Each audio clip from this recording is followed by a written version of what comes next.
Ito ay rated SPG. Striktong patnubay at gabay ng magulang ang kailangan. Maaaring may masiselang tema, lengguwahe, karahasan, sexual, horror o droga na hindi angkop sa mga... Masaya nga itong si Lorena sa pagbabalik ng kanyang kapatid na si Tristan, kaya naman nga't pinag-shopping niya nga ito upang bumawi nga sa kanyang kapatid.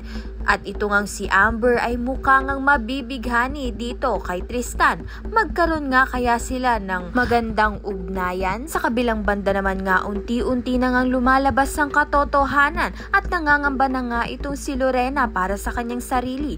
Baka nga malaman na nga ni Wilfred ang katotohanan tungkol nga sa kanyang pagkatao at ang nakaraan nga ni Lorena na pilit nga niya ibinabaon sa limot. Nang mabasa nga nito ni Lorena ang autopsy report nga nito ni Joy ay napaisip nga siya dahil taliwas nga ito sa kanyang mga sinabi noon sa korte. Kaya naman nga't may posibilidad na sinet up nga lang itong si Lorena.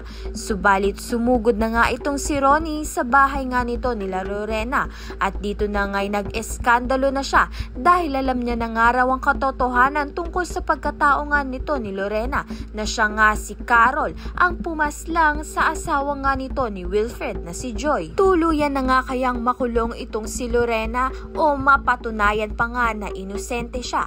Kaya naman nga't yan at iba pa ang dapat nating pakaabangan. Maraming salamat sa iyong panonood.